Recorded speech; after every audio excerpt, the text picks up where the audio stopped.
श्री शिवाय नमस्तुभ्यम, हर हर महादेव, जय महाकाल। कैसे हैं आप सभी लोग। मात्र शमी के 5 पत्तों का ये महा उपाय आज आप सभी लोगों को जरूर करना है। पूज्य गुरुजी ने कहा कि जब आपकी बड़ी से बड़ी कोई कामना है, भोले बाबा से कह के करके थक गए लेकिन आपकी कोई मनोकामना पूरी नहीं हो रही है, सब कुछ करके देखा, किसी कार्य को करवाने के लिए दुनिया के सामने हाथ फैला करके देख लिया, आपके जीवन के दुख कष्ट परेशानियां खत्म नहीं हो रही है, तो आपको आज शुक्रवार के दिन, जो कि इस दिन पड़ रही है चतुर्थी तिथि, शमी के 5 पत्तों का उपाय करना मत भूलना। पूज्य गुरुजी की कथा से सुन करके और समझ करके पूरे उपाय को बहुत आसान भाषा में आपको बताऊंगा, परंतु उससे पहले आप सबसे एक छोटी सी प्रार्थना, जो लोग पहली बार आए हैं चैनल को सब्सक्राइब जरूर कीजिएगा, वीडियो को लाइक करके देव आदिदेव महादेव का कोई सा भी प्यारा नाम कमेंट बॉक्स में लिखना मत भूलिएगा। इस पूरे वीडियो में हम 3 महा उपायों के बारे में बात करेंगे, जो कि आपकी अलग अलग कामना पूर्ति के लिए सिद्ध होंगे, तो ध्यान से सुनना और समझना। सबसे पहले बात करते हैं पहले वाले उपाय की। देखिए, पहला वाला जो उपाय है ना, ये किन लोगों को करना है, और उससे पहले मैं आपको बता दूं कि अगर आपके परिवार में किसी भी व्यक्ति को पेट से संबंधित किसी भी तरीके की समस्या है ना, तो उसके लिए दूसरे नंबर का उपाय करना मत भूलना। पहला उपाय किन लोगों को करना है कि अगर आपके जीवन के दुख और आपके जीवन के कष्ट नहीं खत्म हो रहे हैं, एक परेशानी खत्म होती है दूसरी आ जाती है, दूसरी खत्म होती है तीसरी आकर के खड़ी हो जाती है, एक के बाद एक कष्ट, एक के बाद एक दुख परेशानी जीवन में चलती हुई आ रही है, आपके दुख के आंसू सूखने का नाम नहीं ले रहे हैं। गुरुदेव ने कहा, जब आपके जीवन के कष्ट नहीं खत्म होते हैं ना, तब भोलेनाथ का ये सबसे अचूक उपाय करना मत भूलिएगा। आपके जीवन के सारे दुख मेरा बाबा हर लेगा, इसीलिए उन्हें हर हर महादेव भी कहते हैं। खुद पूज्य गुरु जी का वचन है ये। जो भी आपकी कामना है, उस कामना को कहकर के जो व्यक्ति इस उपाय को कर लेता है, अपनी सारी मनोकामनाएं पूरी करवाता है। क्या क्या चाहिए? मात्र आपको चाहिए होंगे 5 शमी के पत्ते, जैसा आपने थंबनेल में देखा था। यहां से तोड़ोगे, ये जो पूरा गोले में बनाया, ये 1 शमी का पत्ता है। ऐसे आपको 5 शमी के पत्ते लेने हैं। थोड़ा सा लेना है आपको शहद, ठीक है, शहद ज्यादा नहीं, मात्र आधा चम्मच के बराबर आपको शहद लेना है, इससे ज्यादा नहीं और उससे भी कम ही लेना है। साथ ही साथ आपको लेना होगा दूध। दूध भी आपको मात्र आधा चम्मच के बराबर ही लेना है, लेकिन ध्यान रखना, जो भी दूध लोगे ये होगा गाय का, और कैसा होगा? कच्चा दूध, जिसे एक भी बार गर्म ना किया गया हो, ठीक है। थोड़ा सा लेना होगा आपको गंगा जल, इस तरीके से, ठीक है, गंगा जल ले लेना। और गंगा जल के पश्चात आपको लेना होगा 1 लोटा शुद्ध जल अपने घर का तांबे के कलश में, और जो गंगा जल लिया है ना, उस गंगा जल को आपको इसी कलश के अंदर डाल लेना है। तो जो भी चीजें आपने ली है, उन सभी को लेकर के आपको भोलेनाथ के मंदिर पहुंचना है, शिवलिंग के पास में। किसी भी समय चले जाना, सुबह शाम दिन में रात में, किसी भी समय पर। अगर आपके घर पे कोई शिवलिंग विराजमान है तो वहां पर भी कर सकते हैं रात्रि के समय। यहां पर आपको उत्तर दिशा, नॉर्थ डायरेक्शन की तरफ में मुख करके खड़े हो जाना है। काफी सारे लोगों को नहीं पता है कि भैया दक्षिण दिशा किधर होती है, तो मैं आपको बता देता हूं। ये जो जलाधारी है ना, ये वाली उत्तर दिशा होती है, और आपको शिवलिंग के हमेशा पीछे की तरफ खड़े होकर के जल समर्पित करना है, ठीक है ना। यहां पहुंचकर सबसे पहले आपने जो 1 लोटा शुद्ध जल लिया है, भोलेनाथ की शिवलिंग पर समर्पित करना। श्री शिवाय नमस्तुभ्यम मंत्र का स्मरण करते हुए कुंदकेश्वर महादेव के नाम से। किनके नाम से करोगे? कुंदकेश्वर महादेव के नाम से समर्पित कर देना।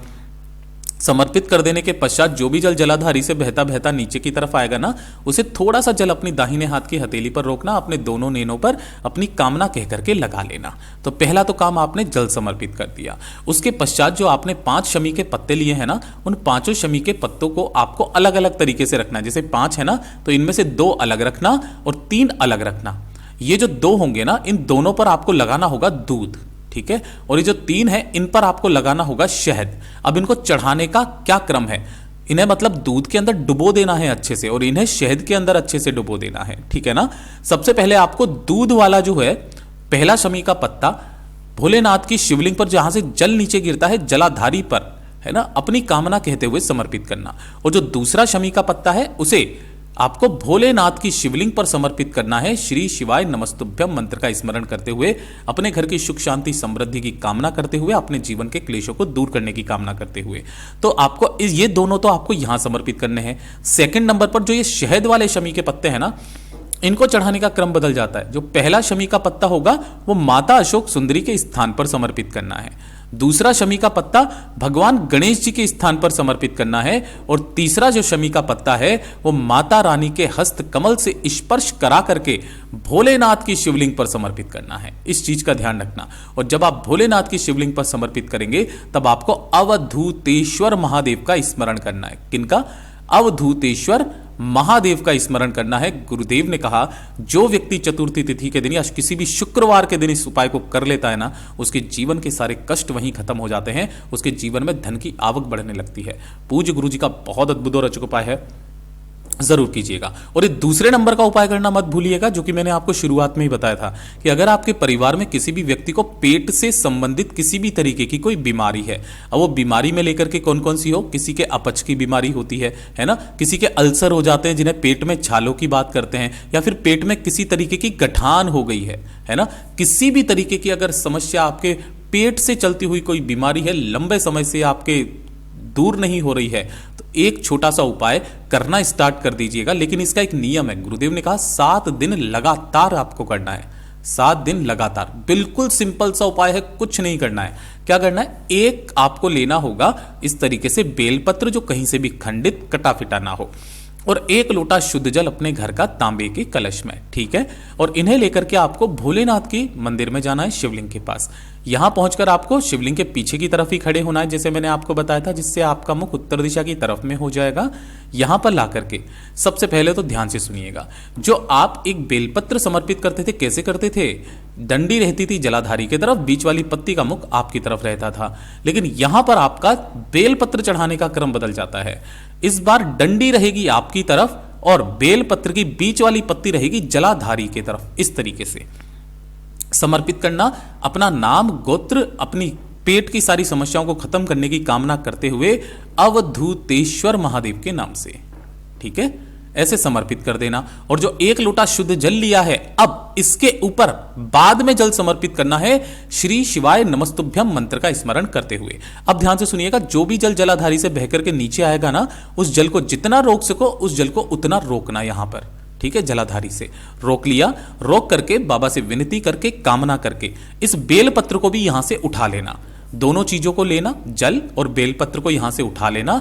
उठा करके जो भोलेनाथ के मंदिर की चौखट है, इस चीज का ध्यान रखिएगा, भोलेनाथ की मंदिर की चौखट जो बाहर की तरफ में होती है, राइट, आपको क्या करना है, वहां पर जाकर के इस तरीके से बैठ जाना है।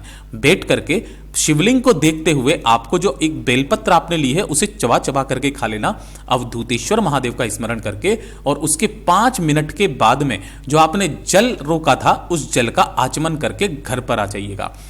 देखिएगा, लगातार 7 दिन करके देख लीजिएगा, कोई दिन फिक्स नहीं, कोई समय फिक्स नहीं है।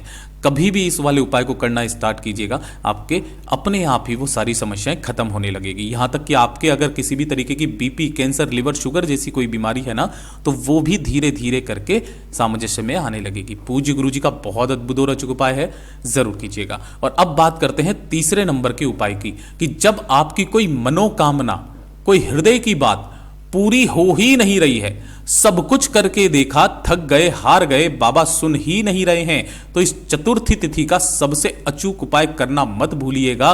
गलती से भी भूले तो आपके लिए नुकसान रहेगा। करना क्या है, ध्यान से सुनिएगा। आपको लेना होगा रात्रि के समय पर, यह चीज ध्यान रखना, इसे आपको अपने घर पर रात्रि के समय ही करना है। समय भी मैं आपको बता दूं, आपको 8:15 बजे के बाद, रात्रि को 8:15 बजे के बाद में अपने घर पर यह उपाय करना है ना। जब गर्मियों में उपाय करते हैं तब 9:15 बजे के बाद करते हैं। तब आपको करना क्या है, यहां पर ध्यान से सुनिएगा। थोड़ा सा लेना होगा 1 चुटकी लाल चंदन, ठीक है, इस तरीके से ले लेना। साथ ही साथ थोड़ा सा, मात्र 1 ढक्कन के बराबर चाहिए होगा आपको गंगा जल। तीसरे नंबर पर आपको चाहिए होगी 1 चुटकी केसर। केसर ना हो आपके पास में ना, तो कोई दिक्कत नहीं है। गुरुदेव ने कहा इसकी जगह पर मात्र 1 चावल का दाना ले लीजिएगा, ठीक है, अगर केसर नहीं है तो। और साथ ही साथ चाहिए होगा 1 लाल फूल, इस तरीके से। इन सभी को क्या करना ना, किसी भी एक बाल्टी के अंदर, जो भी आपके घर में हो, एक बाल्टी के अंदर डालना और उस पूरी की पूरी बाल्टी को जल से भर लेना। और 1 लोटा शुद्ध जल ले लेना, मतलब 1 लोटा खाली ले लेना अपने घर का, जिसके अंदर आपको जल भरना होगा इसी वाली बाल्टी में से। आपके घर पे जहां पर भी शिवलिंग विराजमान है वहां पर जाना, हो सके तो 1 दीपक जो आपने लिया है ना, उस दीपक को यहां पर प्रज्वलित कर देना, जला देना। और जला करके उस बाल्टी को यहां पर रखना, शिवलिंग के पीछे की तरफ जाकर के खड़े हो जाना। और इसी बाल्टी में से आपको 7 लोटे जल शिवलिंग पर समर्पित करना है। जल समर्पित करने का तरीका ध्यान से सुनिएगा। जब आप लोटा जल भर लेंगे ना यहां पे, तब आपको अपना नाम, गोत्र और अपनी कामना कहनी है और इस संपूर्ण जल को शिवलिंग पर समर्पित करना।